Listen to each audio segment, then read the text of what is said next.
diyan. Ano? Eto hindi pa din ako believe. Hindi ako believe doon sa sagot ng ating Vice Presidente ho, mga bossing. Bakit? O, pakinggan nyo. Ipinaliwanag ni May paliwanag ho ang Vice Presidente, no? Kung bakit hindi sila nagbibigay nung kanilang depensa. Kung bakit hindi nila ipinapaliwanag. Meron naman daw tamang forum, may tamang lugar daw po para magpaliwanag sila. Pakinggan nyo ho. Pag wala nang ibang venue, saka ako magsasalita. Ayan, ang tinutukoy niya po dito, yung impeachment trial nga daw po, mga kababayan. No? Sandali lang. Congress, di ba? Congress, inimbita kayo dun. Ipaliwanag lahat yan. Congress, tinanong sa inyo lahat yan. Hindi nyo ipinaliwanag ng maayos. Pag naiipit kayo, sumasakit yung dibdib ninyo. Pag naiipit kayo, hindi na kayo makahinga. Papadala kunyari sa ospital. Tapos pag nasa ospital na, kailangan tatawag pa ng media. Kasi iyak. Biglang hindi na naman makahinga. O, nakita ho yun, mga kababayan. Diba? Nung kay General Torre. O, nung susunduin sila. Oy, palapit yung media, okay lang ba? Boss naman, attorney, Senator Escudero, di makaintindi. O, hindi makaintindi. Shall forthwith. Ano ibig sabihin? Dali-dali, agad-agad. Ilang buwan na? 6 na buwan? Damay tayo dyan. Naku, yung Senate President ng Pilipinas, naku, yung mga senador ng Pilipinas, mga bobo pala. Bakit? Forthwith lang, hindi maintindihan. Sabi ng konstitusyon nila, shall forthwith, dali-dali, agad-agad. Fokusan na agad. Pag may 1/3 na pumirma na congressman, ituloy na sa impeachment trial. Tingnan mo ginawa nila sa Pilipinas, 6 na buwan na, wala pa din. Kung itong mga senador, mahina ang kokote, ano pa, yung mamamayang Pilipino, damay tayo dyan. Kahit alam natin at naiintindihan natin, mga bossing, kung ano ang nilalaman po ng konstitusyon, damay tayo dyan. Dahil doon sa mga senador natin. Dito tayo kay Inday Sara Duterte. My explanation will be in my own time. Sa sariling oras niya naman pala, no? Alam niyo po, pansin naman natin dito sa kampo ng Vice Presidente, mga kababayan. Takot din ma-impeach no? Yung pinapalabas, ipinamumukha sa atin, mga bossing, na nako, yung impeachment na yan, mas masakit pa yung break-up kesa dyan sa impeachment na yan, kesa ma-impeach ng Kongreso. Yun po yung pinapalabas sa atin, mga kababayan, no? Pero ang totoo ho, mga boss, eto, aligaga sila.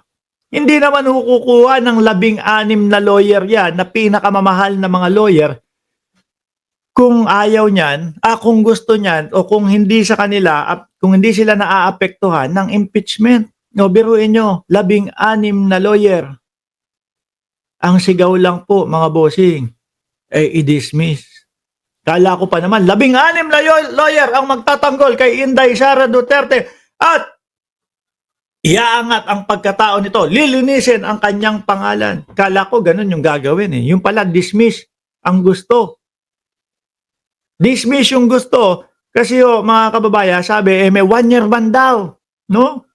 Hindi ako. Kung ako kliyente, babayad ako ng 16 na lawyer. Hindi ko papayagan yung mga lawyer kung dismiss? Ang mamahal ninyo, tas dismiss? Tapos pag na-dismiss, iisipin pa din ng mamamayang Pilipino, magnanakaw ako? Di ba? Hindi. Sa mahal ng bayad ko sa inyo, kailangan malinis ninyo ang pangalan ko. Kailangan maipaintindi sa mamamayang Pilipino na hindi ako magnanakaw. Di ba? Halata naman sa kanila, mga bossing Naapektado sila nitong impeachment na ito. Tingnan nyo, ang nakikita nga natin, pansin natin, doon sa Senado, parang first defense no? Ng Vice Presidente. Para wag nang umabot doon sa mga lawyer. Kasi yung mga lawyer, dismiss lang ang gusto. Mukhang walang pang depensa. sa Vice Presidente. At ang Vice Presidente naman nag-e-explain.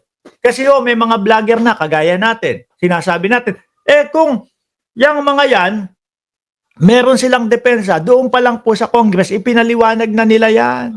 Dumidepensa sila sa ngayon. Tingin ko napapanood tayo. My explanations will be in my own time. Hindi sa panahon kung kailan gusto ng mga members of the House of Representatives. Hindi daw po doon sa panahon na ipinatawag sila ng Kongreso. Ano yun? Pag-aantayin mo pa mamamayang Pilipino? Gusto mo pa isipin ng mamamayang Pilipino, etong tao na to may tinatago. Ganun ba yun? Di ho ba mga kababayan? Ganun ho ba yun mga bossing? Ako ho, kung ako ang nasa sitwasyon yan, di ko pa abutin ng impeachment yon. Ano po, hindi ko hahayaan ho mga kababayan na pag-isipan pa ako na magnanakaw ako. Doon pa lang po sa venue ng Kongreso, ipapaliwanag ko na yan. Public servant ako Vice Presidente ako No? Tapos tatakbo ng 2028 election para sa pagka-presidente. Ikaw ba gusto mong malamatan pa o isipin pa o bigyan pa ng puwang o oras yung mamamayang Pilipino na mag-isip na magnanakaw ka? Hindi. Walang puwang po, lalo na kapag ikaw ay tatakbong presidente, hindi mo dapat bibigyan ng puwang na maisip ng mamamayang Pilipino na magnakaw ka. Ito, pinatawag tayo sa Congress. Ipaliwanag agad natin. Dahil pag tumagal yan at inisip ng mamamayang Pilipino may itinatago tayo, yari tayo sa 2028. Doon pa lang po, ipapaliwanag ko na yan. Hindi ko na huhahayaan pa na magkaroon ng iniisip yung mga kababayan ko na magnanakaw ako. Di ba? Ipinaliwanag ni VP Sara na bago pa man ang budget hearing, alam na niya ang plano ng ilang kongresista para sa vice-presidente. Saglit. Impeachment trial na niya ito depensa. Kahit may plano pa yan kung ano man ang iniisip ninyo. Kahit nasabihin nyo na may plano pa yan, kung alam mo ang katotohanan, lalabas at lalabas ang katotohanan. Kaming mga manonood ninyo, kaming nakatutok sa Kongreso, baka kami pa ang magtanggol sa inyo kung narinig namin ang inyong eksplanasyon. Di ba? Sino ho ba?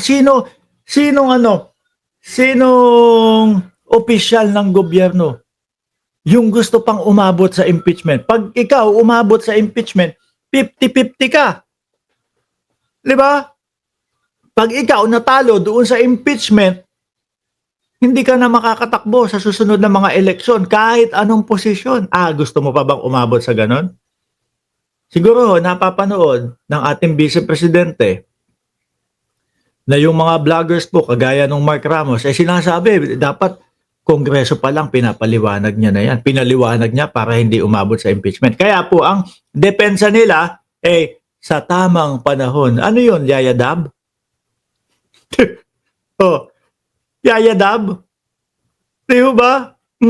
Sabi ko nga po sa inyo, kung sa ako ang nasa sitwasyon nila, Congress pa lang.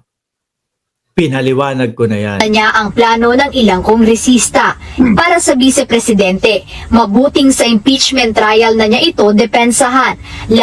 Dali, sabi, Dude Cable, dapat inayos yung pagpapile ng impeachment, halatang minamadali, di sumablay tuloy, tapos isisisa natin sa Senate. Hindi. Ano ginawa nila? Tinataka nila, di ba? Anong ginawa nila? Sinabi nila, nasa konstitusyon yun. Lahat nasa konstitusyon. Naging dahilan lang ng Senado yung ibalik doon para tumagal. Halatang halata ang Senado. Di ba? Ano ba? Sabi ng lower house, mali nga kami dito. Hindi, ano sabi nila? Tama yan. Lahat ng ginawa namin nasa konstitusyon. Ipinaliwanag pa nila lahat yan. Di ba? Nasaan yung proof nga? Sabi nga ni Ma'am Aba, nasaan ang proof na mali yung ginawa ng House? Wala. Ano sabi? ng House. Tama yan, lahat nasa konstitusyon yan. Huwag niyong patagalin. Unang-una pa lang halata na yung Senado eh. Tingin ko po, binabalangkas pala. Tingin ko po, pinag-uusapan pa lang po about impeachment, mga bossing. Etong sila Chis Escudero, eto pong mga senador, nagbabalangkas na po ng timeline nila. Paano po nila uudlut-udlutin, no? Unang tirada nila, dismiss. Umalma ang mamamayang Pilipino. Sa pangunguna na din po ng mga naglalakihang mga universidad. Kaya, dahil hindi katanggap-tanggap sa mamamayang Pilipino, remand na lang. No? Ito po, hindi dismiss. Remand lang to. Ibabalik lang po natin. Diba? Ibabalik lang po natin. Ay, nako po. Tapos tingin ko pagbalik niyan, meron na naman pong bagong sasabihin yung mga senador natin.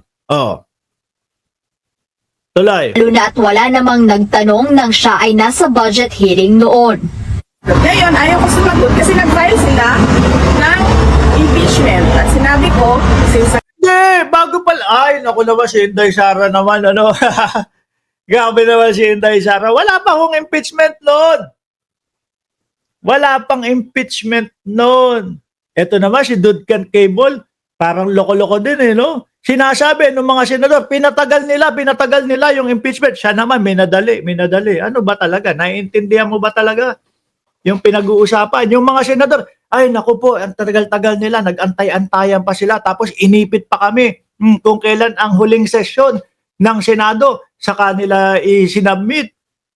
Naiintindihan mo ba talaga yung pinag-uusapan? Ikaw, minadali. Yun, pinatagal naman daw, sabi ng Senado. Ang gulo nyo naman. Diba? O eto naman, ang Vice Presidente, ano sila sabi? May pinail na po kasi silang impeachment. Wala pang impeachment noon, pinagpapaliwanag pa lang kayo. At kaya nga po, nabuo yung impeachment dahil po hindi kayo sumasagot doon sa Senado, sa Kongreso.